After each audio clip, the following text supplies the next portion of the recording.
Chez les amphibiens, le développement embryonnaire a été largement étudié chez différentes espèces d'anoures et urodèles. Le cumul d'informations en embryologie descriptive, c'est-à-dire lorsqu'on prend une espèce X et on commence à suivre et à décrire surtout ces différents stades embryonnaires. On décrit la fécondation, ensuite la segmentation, la prégastrulation si elle existe, ensuite on passe au stade de la gastrulation, neurulation et enfin l'organogenèse. Le deuxième type d'embryologie, c'est l'embryologie causale. Alors, quand on dit embryologie causale, là, on retrouve le terme de cause, c'est-à-dire le pourquoi. Exemple, si on prend en considération la partie de l'ectoderme qui est en contact avec le matériel caudal. Au bout d'un certain moment, nous constatons que cet ectoderme qui se trouve en contact avec le matériel caudal se différencie en une plaque neurale. Alors, on dira tout simplement que le matériel caudal est un matériel inducteur, le fait qu'il a induit la différenciation de cet ectoderme en une plaque neurale, et ce, suite à l'action des substances qui émanent, c'est-à-dire qui proviennent à partir du matériel caudal.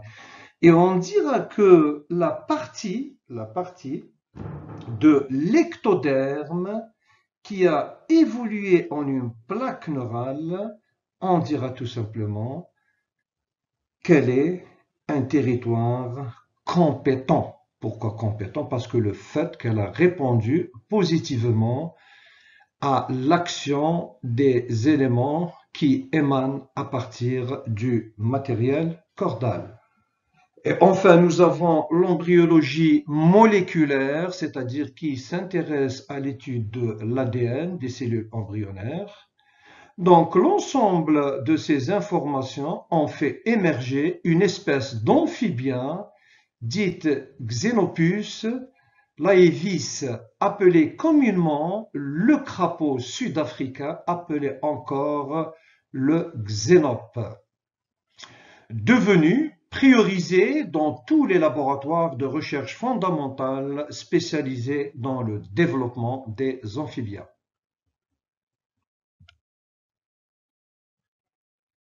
Commençons le développement embryonnaire chez le xénope par la description de l'œuf. Pour ce faire, on se base directement sur la diapositive suivante. Cette figure offre à décrire la structure de l'œuf vierge chez le xénope. L'œuf vierge est dit encore ovocyte 2 bloqué en métaphase 2. Il est expulsé hors de l'oviducte pour tomber à l'extérieur, c'est-à-dire dans le milieu aquatique. Nous remarquons tout d'abord qu'il est protégé extérieurement par une gangue gélatineuse.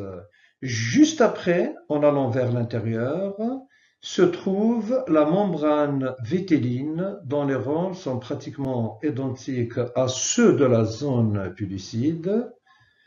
Et entre cette membrane vitéline et la membrane plasmique, nous constatons la présence du premier globule polaire issu de la première division réductionnelle de l'œuf.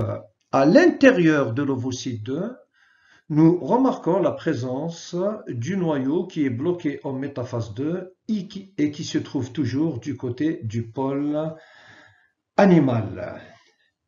À la périphérie de ce cytoplasme, dit encore cytoplasme cortical, nous constatons la présence dans les 3/4 supérieurs de l'ovocyte de pigments. Par contre, le quart restant du côté du pôle végétatif est dépourvu de pigmentation. Enfin, toujours dans le cytoplasme périphérique, nous constatons la présence de ces granules corticaux qui jouent un rôle primordial lors de la fécondation pour former la membrane de fécondation et qui est à l'origine du blocage de la polyspermie, c'est-à-dire le passage d'autres spermatozoïdes. En outre, nous constatons la présence à l'intérieur du cytoplasme de deux gradients. L'un, c'est le gradient de Vitellus et l'autre, c'est le gradient de l'ARN et qui sont diamétralement opposés. Et en effet, nous constatons que la concentration du gradient de l'ARN diminue en allant du pôle animal vers le pôle végétatif. L'explication de l'œuf fécondé est donnée dans la diapositive suivante en présence d'un schéma. Description de l'œuf fécondé. Contrairement à d'autres espèces d'amphibiens, un seul gamète mâle, c'est-à-dire le spermatozoïde, pénètre l'ovocyte 2 bloqué en métaphase 2. Notons que la pénétration du spermatozoïde se fait toujours du côté de l'hémisphère animal. Le point d'entrée constitue la future région ventrale. Alors maintenant, quelles sont les conséquences de la fécondation? D'abord, l'ovocyte 2, comme chez l'espèce humaine, achève sa division équationnelle et donne l'ovule et le deuxième globule polaire. La formation de la membrane de fécondation qui empêche ainsi la polyspermie, une rotation d'équilibration qui correspond au bascule de 30 degrés de la couche corticale cytoplasmique chargée en pigments dans le sens inverse des aiguilles d'une montre. Et enfin, le croissant dépigmenté marque la future région dorsale.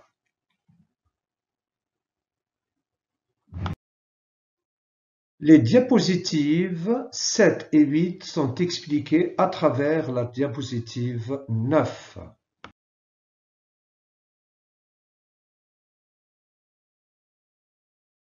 Commençons par la segmentation.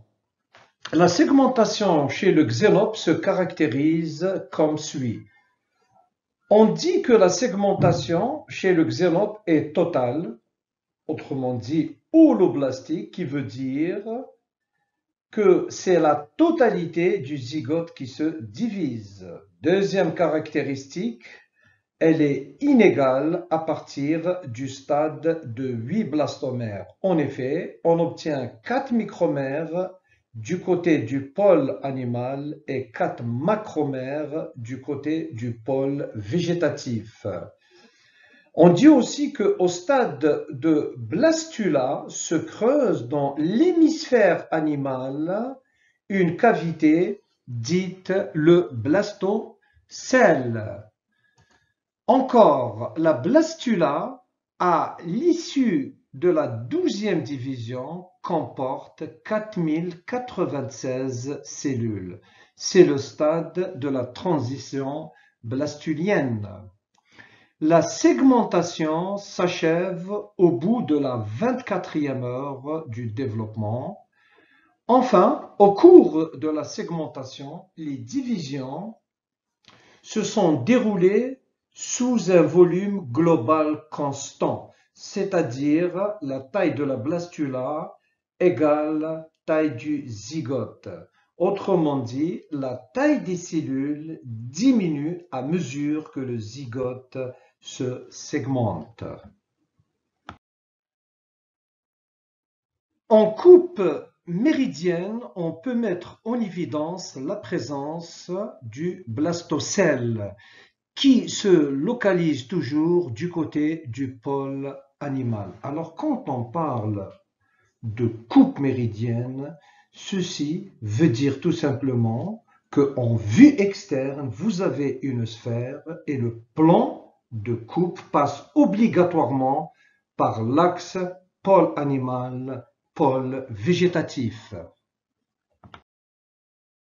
Dans la partie segmentation, d'abord nous avons commencé par en 2.1 les différentes étapes de la segmentation. Maintenant en 2.2 la carte des territoires présomptifs. Alors, que veut dire carte de territoire présomptif? Tout simplement, lorsqu'on prend la blastula sur laquelle on va appliquer plusieurs techniques. Première technique, c'est la technique de marque colorée. Deuxième technique, c'est des micro-injections de marqueurs fluorescents. Troisième technique, c'est l'utilisation de la microscopie électronique à balayage pour le suivi des mouvements morphogénétiques de la gastrulation, c'est-à-dire suivre le mouvement des cellules de la blastula. Et en général, vous avez deux types de mouvements, des cellules qui vont subir un mouvement en surface, c'est un mouvement d'épibolie, et un autre mouvement qui va s'effectuer en profondeur, dit tout simplement mouvement d'ingression ou embolie. L'utilisation des techniques de marque colorée et les micro-injections de marqueurs fluorescents nous a permis d'obtenir la carte des territoires présomptifs suivante. Tout d'abord, commençons par le schéma qui se trouve complètement à gauche et en haut. Ça représente une vue externe de profil sur laquelle on peut détecter trois territoires qui sont différents. D'abord, vous avez en bleu clair, ça correspond à l'épiderme. Juste à côté, en bleu foncé, c'est le neurectoderme. Et tout à fait en bas, vous avez l'endoderme. Alors, attention, cette répartition de ces trois feuillets n'est pas la même au niveau du côté opposé de cette vue. En effet, si je prends le côté opposé de la vue externe de profil, c'est ce que vous avez ici tout à fait en bas à gauche, nous remarquons la présence uniquement de deux territoires, à savoir en bleu clair, ça représente l'épiderme et en vert, vers le bas, c'est l'endoderme. Maintenant, une coupe méridienne séparant les deux profils s'impose. Pourquoi? C'est juste pour mettre en évidence la position profonde des territoires présomptifs des tissus mésodermiques. Alors, cette coupe méridienne va mettre en évidence la topographie déjà de l'endoderme qui s'enfonce à l'intérieur de la blastula et c'est lui qui délimite le plancher du blastocèle. Par contre, le toit de ce blastocèle est délimité essentiellement, et les flancs bien sûr, par l'épiderme et juste une partie qui sera délimitée par le neurectoderme. Enfin, sur cette coupe, on voit très bien la présence de deux feuillets. Le feuillet externe, bleu clair, bleu foncé, qui est dédoublé intérieurement par du bleu clair et du bleu foncé, sauf que les deux extrémités du feuillet profond, alors à gauche en bleu clair, fait jonction avec le mésoderme somatique qui, à son tour, se trouve en contact avec le mésoderme des lames choriales. Par contre, du côté opposé, au niveau du neurectoderme, on voit très bien que le feuillet interne fait jonction avec le mésoderme cordal. La gastrulation. Alors, la gastrulation permet de suivre les mouvements cellulaires, c'est-à-dire les mouvements qui sont de deux types, des mouvements d'épibolie qui se font en surface et les mouvements d'embolie, dit encore ingression, qui se feront en profondeur de l'ensemble des territoires présomptifs. En effet, ici, nous avons, outre la carte des territoires présomptifs, 5 stades de la gastrulation. Et nous allons nous intéresser à chacun d'eux. Ce schéma met en évidence la structure de la blastula juste avant la gastrulation et qui met en évidence la disposition des différents territoires présomptifs et surtout l'orientation de l'embryon. Commençons par cette orientation. On voit très bien l'axe pôle animal, pôle végétatif.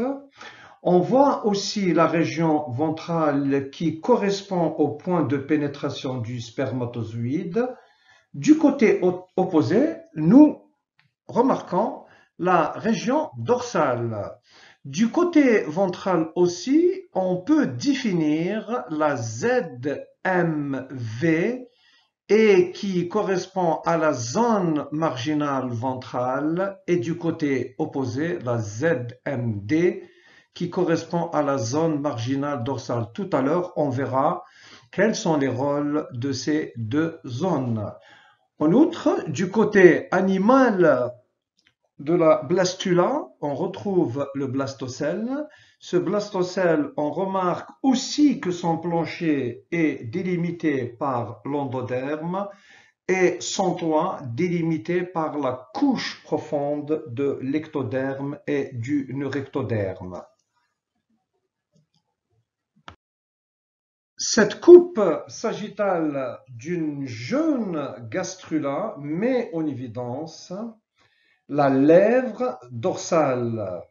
Et cette lèvre dorsale blastoporale provient de la déformation d'un groupe de cellules qui appartiennent à l'endoderme de la zone marginale dorsale. Ces cellules se présentent sous forme de bouteilles. Alors, quel est le rôle de cette lèvre dorsale?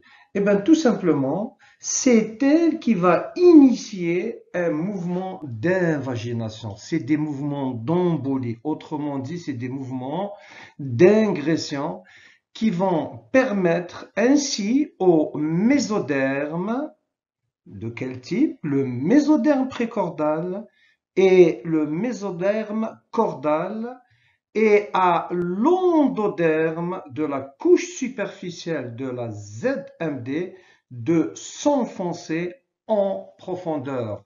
Et sur le schéma, au niveau de la ZMD, on voit très bien la lèvre dorsale du blastopore. C'est une invagination qui apparaît en blanc.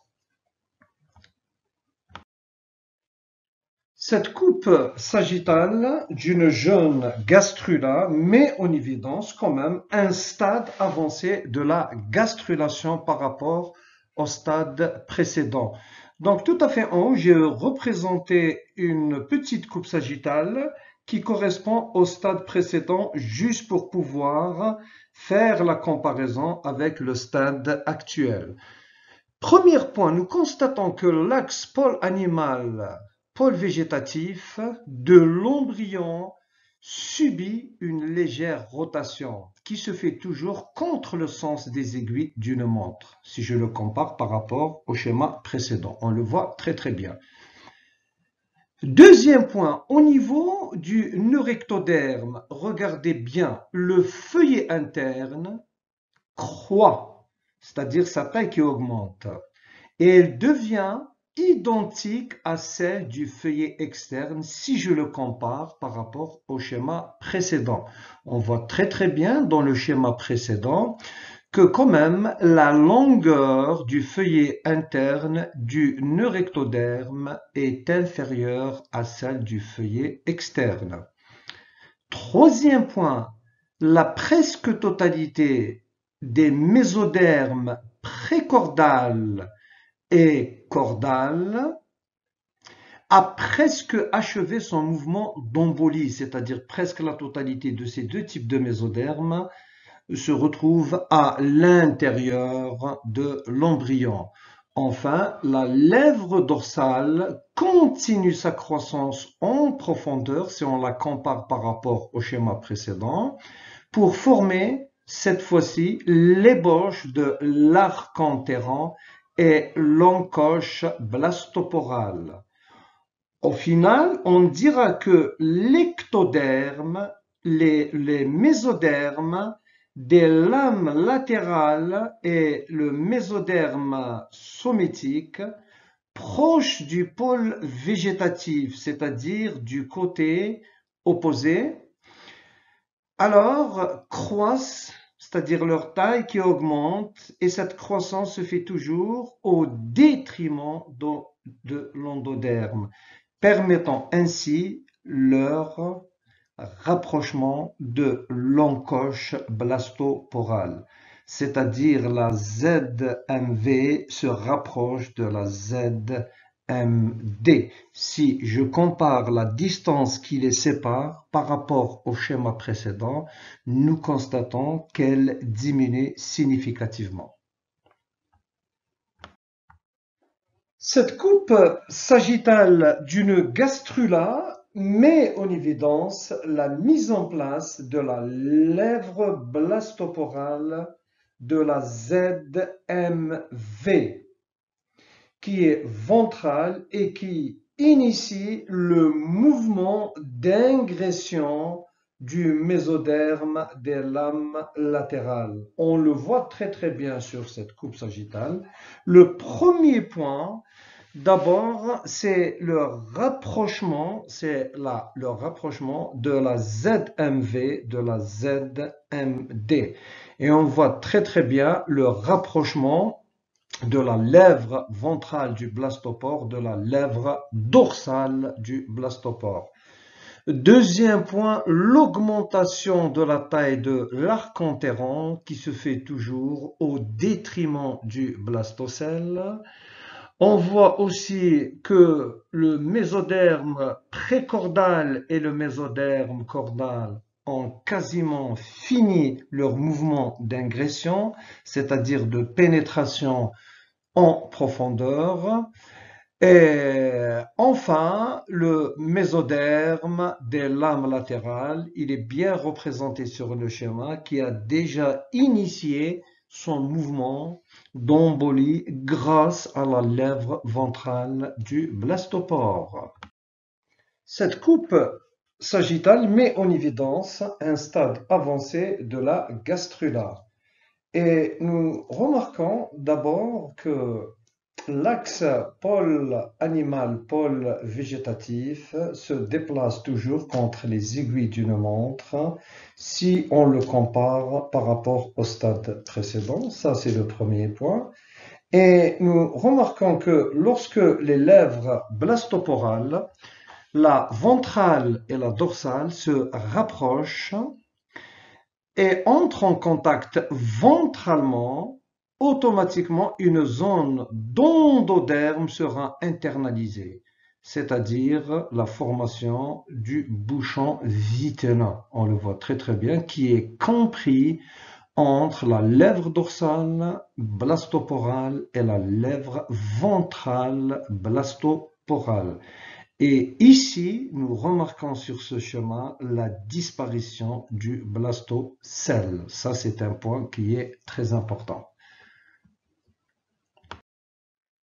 Cette coupe sagittale met en évidence la fin de la gastrulation. Et nous constatons que l'embryon subit une rotation qui est de 90 degrés. Premier point. Ensuite, la gastrulation s'achève par la mise en place d'une fente blastoporale qui correspond à la future région anale embryonnaire. Notons aussi que l'anus se percera donc secondairement dans cette région. Et on doit préciser que la fente blastoporale, ce n'est que le rapprochement de la lèvre dorsale blastoporale et la lèvre ventrale blastoporale. Ça, il faut bien le noter. Sur ce schéma, nous remarquons la présence du nœud rectoderme et du côté opposé extérieurement, bien sûr, la présence de l'épiderme. Sachez là qu'il s'agit d'une coupe sagittale, chose qui est très importante. Je dois retenir que le nœud rectoderme occupe l'axe de l'embryon uniquement allant du pôle apical vers le pôle végétatif. Le reste, à l'extérieur, est occupé exclusivement par l'épiderme.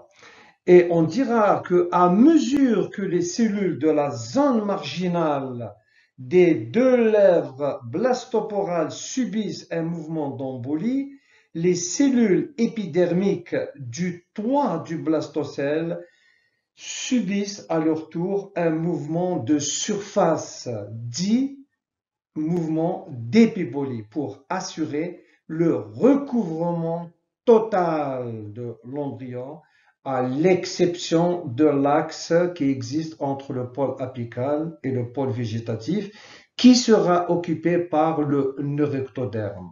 À la fin de la gastrulation, l'embryon est délimité extérieurement par l'épiderme qui correspond à une seule couche ou assise de cellules. L'explication de cette diapositive est donnée dans la diapositive précédente. Organogenèse veut dire la naissance, la mise en place des ébauches des différents organes. Et là, nous allons nous intéresser uniquement à l'ébauchage du système nerveux que l'on appelle la neurulation. Et qu'est-ce que je dois retenir? Que en fin de gastrulation, l'embryon s'allonge selon un axe céphalo-caudal, c'est-à-dire pôle animal, pôle végétatif. Le pôle animal sera dit la région ou bien le pôle céphalique, et du côté opposé, le pôle végétatif sera dit le pôle ou bien la région caudale, dit encore antéro-postérieur. La région ventrale de l'embryon s'oriente toujours vers le bas et se suite à la redistribution de l'endoderme qui est riche en vitellus. Maintenant, concernant la neurulation, nous allons voir les différentes étapes qui sont à l'origine de la mise en place de cette première ébauche du système nerveux. La neurulation passe par plusieurs stades. Le premier correspond au stade de plaque neurale. Avant de voir comment se présente la plaque neurale en coupe sagittale et en coupe transversale, faite dans la région moyenne de l'embryon, donc il est très intéressant de voir comment cette plaque neurale se présente extérieurement, en vue externe. Donc tout à fait en haut, à droite, nous avons représenté une photo réelle d'un embryon de Xénope. Et on voit très bien sur l'axe antéro-postérieur, ce que j'ai représenté en rouge correspond à la plaque neurale. Donc je dirais que cette plaque neurale, c'est un épicissement par rapport au reste de l'épiderme, occupe l'axe de l'embryon céphalo-caudal, mais uniquement du côté dorsal. Alors, si on effectue une coupe sagittale, ce que j'ai représenté en rouge, donc j'obtiendrai à gauche la coupe sagittale. Et nous constatons que cette plaque neurale occupe tout l'axe de l'embryon allant de la région antérieure jusqu'à la région postérieure, mais du côté dorsal uniquement.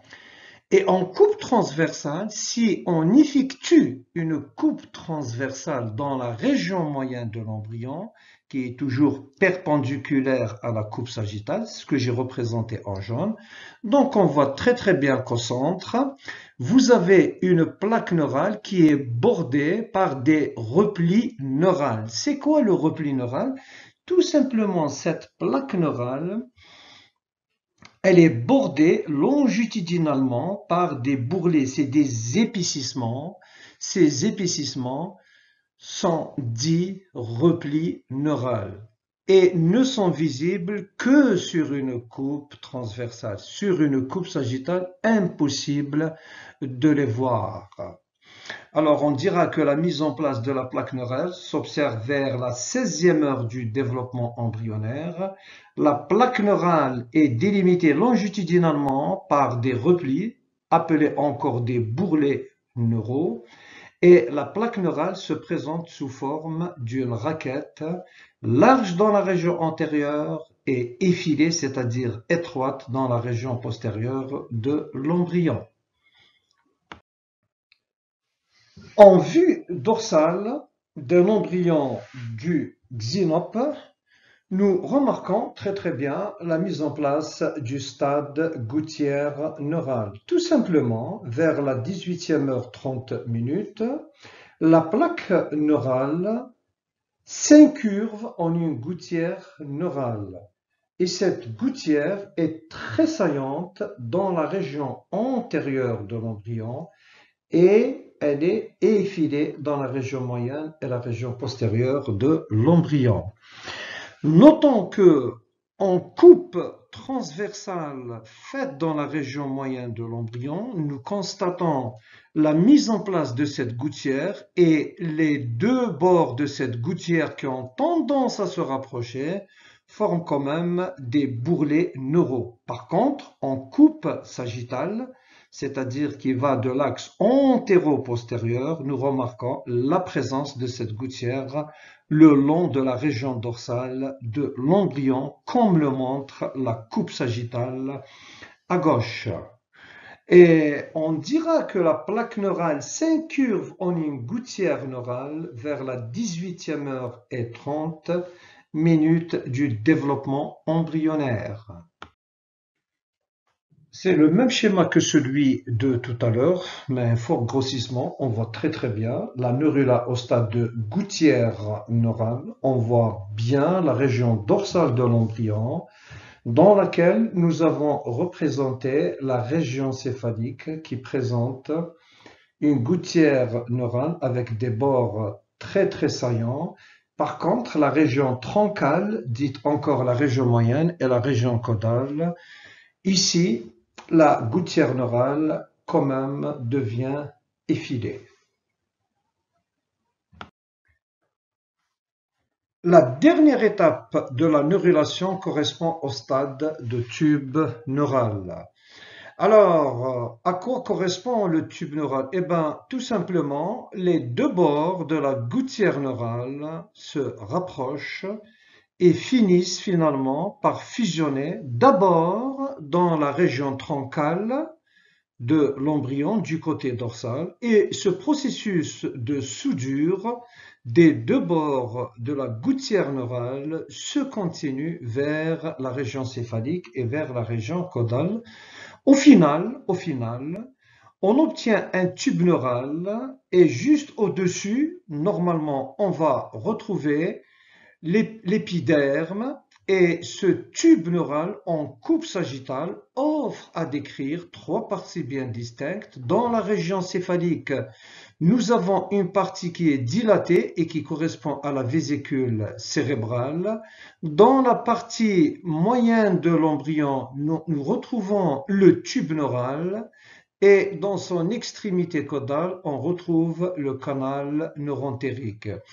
Et une coupe transversale faite dans la région moyenne de l'embryon met en évidence la structure du tube neural et sur lequel on retrouve normalement l'épiderme. Ces deux photos montrent les deux derniers stades de la neurulation. À gauche, nous avons une mi-neurula au stade de portion de tube neural dans la région troncale, c'est-à-dire dans la région moyenne. Par contre, au niveau des deux extrémités de l'embryon, toujours en vue dorsale, le matériel nerveux se trouve au stade de gouttière neurale. Là, uniquement, on arrive à mettre en évidence le stade de gouttière neurale dans la région antérieure, qui est vraiment très large par rapport à la région postérieure. La partie extrême postérieure n'est pas visible sur cette photo.